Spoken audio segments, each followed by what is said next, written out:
তোমরা যখন আমি আল্লাহর পক্ষ থেকে রহমত পাও তোমরা আনন্দ করো। আপনারা জবান খুলে বলুন, নবীকে পাইয়া আমরা খুশি না বেজার? একদিন না প্রতিদিন? আজকেও মিলাদুন নবীর মাহফিল চলতেছে, কোনো সন্দেহ?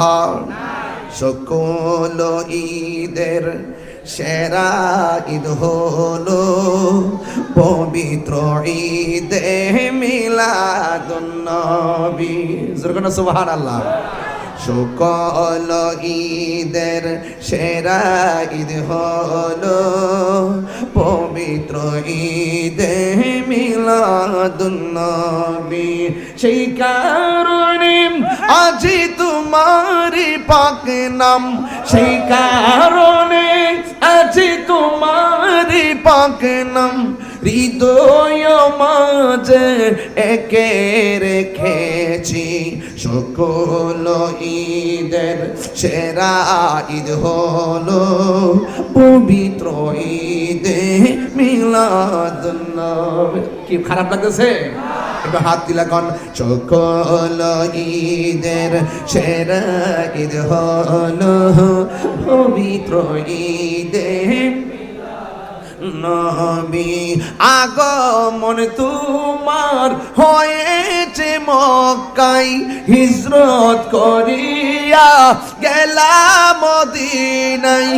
আগমন তোমার হয়েছে মক্কায়, হিজরত করিয়া গেলাম মদিনায়।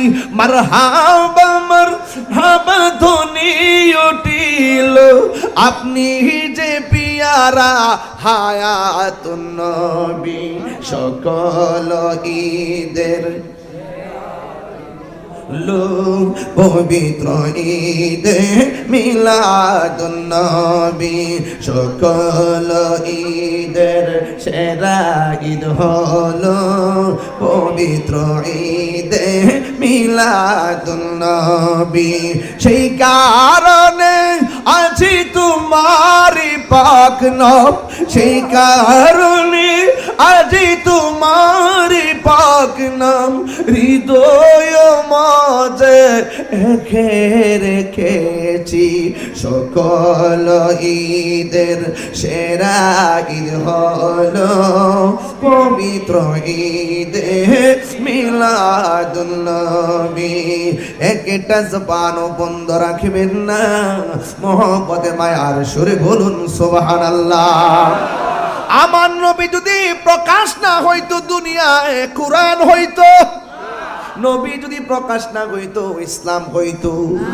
এই জন্য আমার নবী দুনিয়াতে আসছেন, শুধুমাত্র দুনিয়াতে আসার পরে নবী নয়, আমার নবী দুনিয়াতে আসার আগেও নবী, মা আমিনার মাঝে আসার পরেও নবী, আবার দুনিয়াতে প্রকাশ হওয়ার পরেও নবী, নবুয়তি প্রকাশের আগেও নবী, নবুয়তি প্রকাশের পরেও নবী। আমার নবী আপনার নবী বলেন, আমি নবী হইলাম শেষ নবী, আমার নবী আমি নবীর পরে আর কোন নবী আসবে না। এই জন্য আমার নবী বা নবীর ব্যাপারে আল্লাহ রাব্বুল আলামিন বলে দিয়েছেন, ওয়াইজা আখাযাল্লাহু মিসাকান নাবিয়্যিন। স্মরণ করুন বন্ধু ওই সময়ের কথা যখন আমার আল্লাহ সব নবীদেরকে ওয়াদা নিয়েছিলেন। কার ব্যাপারে? আমার আল্লাহর ব্যাপারে। আর কার ব্যাপারে? আপনি নবীর ব্যাপারে। নবীদেরকে বলা হয়েছিল, নবীগণ তোমরা দুনিয়ার মধ্যে যাইবা, যাইয়া শুধুমাত্র বলবা আমার নবী আসতেছে। তোমরা যখন বলবা আসতেছে, আমি আল্লাহ সত্যায়ন করবো আমার নবীরে পাঠাইয়া। সব নবীগণ দুনিয়াতে আইসা বলছে আমার নবী আসতেছে। নবী যদি না আসতো সব নবীর কথা মিথ্যা হয়ে যেত। আমার নবীরে আমার আল্লাহ দুনিয়াতে পাঠাইয়া সব নবীর কথার সত্যায়ন করেছেন। এই জন্য আমার নবী দুনিয়াতে আসবেন। ওই মুহূর্তে মা আমেনা বলেন, ও পৃথিবীর মানুষ, আমি একদিন রাতের বেলা স্বপ্নে দেখলাম আমার ঘরের তুলি বরাবর একজন দাঁড়াইয়া রইছে। আমি জিজ্ঞাসা করলাম আপনি কে? কয় আমারে চিনো না, আমি হইলাম হযরতে আদম সফিউল্লাহ। কয় কেন এসেছেন? কেন এসেছেন? কয় তোমার মাঝে রহমাতুল লিল আলামিনের নূর মুবারক এসেছে। এই আল্লাহু আকবার কোন কেন মা না বলেন এই সংবাদের সাথে আমার রাতের একটা ঘটনার সম্পর্ক আছে। কারণ আমি যেই রাত্রে ঘুমাইলাম, ঘুমের ঘরে যাওয়ার আগে আমি ঘরের ভিতরে আমি ঢুকছিলাম, ঢুইকা দেখেছি ঘরটা অন্ধকার, ঘর আলো হয়ে আছে। আমি তাকায়া দেখলাম ঘরটার অন্ধকার, কোথায় থেকে আলো হলো? আকাশের চাঁদও দেখা যায় না, ঘরের মধ্যে কোনো বাতি নাই, এমনিতে আলো হয়ে আছে। আমি তাকায়া দেখলাম আমার স্বামীর কপাল মুবারকে একটা নূর চমকাইতেছে। এই নূরের আলোতে আমি আমেনার ঘর আলোকিত হয়ে গেছে। আমি আর থাকতে পারি নাই, আমার স্বামীর আমি জড়াইয়া ধরলাম, কপাল মুবারকের নূর মুবারকের মধ্যে চুমা দিলাম, আর চুমা দিয়া রাতের বেলা ঘুমাইছি। আর আসমান থেকে পয়গাম্বর আয়েশা কয় আমার মাঝে নাকি রহমাতুল লিল আলামিনের নূর মুবারকের আগমন হয়েছে। জোরে কান মাটি না নূর, আরো জোরে বলেন। আল্লাহ যখন ছিল এরকম নাকি বলি, হ্যাঁ সমস্যা আপনাদের চলবে না এটা। আল্লাহ যখন ছিল এরকম নাকি ছিল কোনো সকাম, তখন আল্লাহ প্রকাশিতে চায়।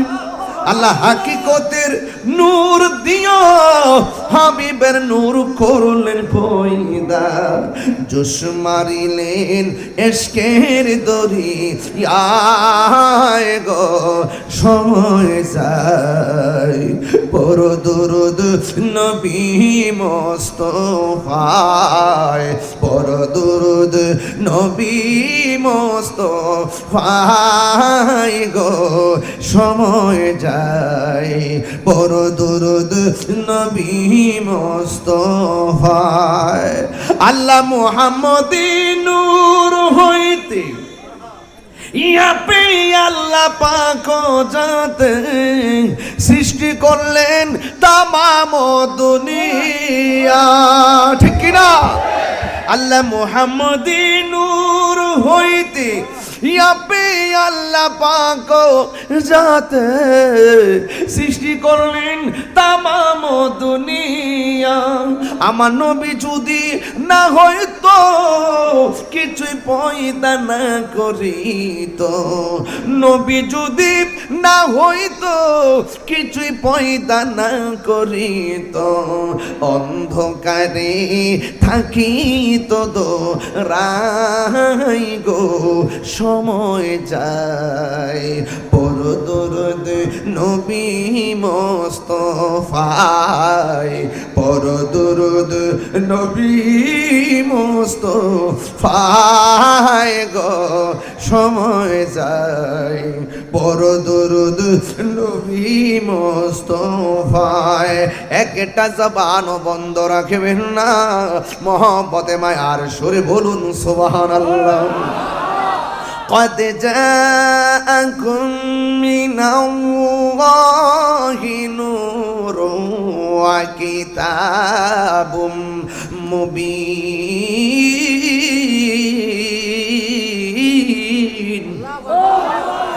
قد جاءكم من الله نور। মাজির পূর্বে যখন কদ আসে তাহকিকের অর্থ দেয়, মুজারের পূর্বে যখন কদ আসে এটা তাকলিলের অর্থ দেয়। কদ জাআকুম অবশ্যই অবশ্যই তোমাদের মাঝে এসেছে, মিনাল্লাহ ফরম আল্লাহ, আল্লাহর পক্ষ থেকে এসেছে নূরুন নূর। এই নূরের তাফসীর 27টা তাফসীর খুলে দেখবেন। যেই তাফসীরটা কওমি মাদ্রাসায় পড়ানো হয়, যেই তাফসীরটা আলিয়া মাদ্রাসায় পড়ানো হয়, ওই তাফসীরের নাম হলো তাফসীরে জালালাইন। ওই তাফসীরে জালালাইনের মধ্যে নূরের ব্যাখ্যা করা হচ্ছে, এই নূর মানে চাঁদের আলো নয়, এই নূর মানে সূর্যের আলো নয়, এই নূর মানে হলো আমার দয়াল নবী। দেখুন আল্লাহু আকবার। এই জন্য যুবক মা আমেনা বলেন, আমি রাতের বেলা দেখলাম আদম নবী এসে আমার সংবাদ দিয়ে গেল। একটা কথা মনে রাখবেন, যদি কোনো মা শুনে পেটের মধ্যে ছেলে আছে, মা বড় আনন্দিত হয়। যদি কোনো মেয়ে দরকার হয়, মা যদি শুনে পেটের ভিতরে মেয়ে আছে, মা বড় আনন্দিত হয়। 5 বছর পর্যন্ত কোনো সন্তান হয় না, যদি শুনে সন্তানটা কনসেপ্ট হয়েছে, মা দুঃখিনী বড় আনন্দিত হয়, বাবা নামক বটবৃক্ষটা বড় আনন্দিত হয়।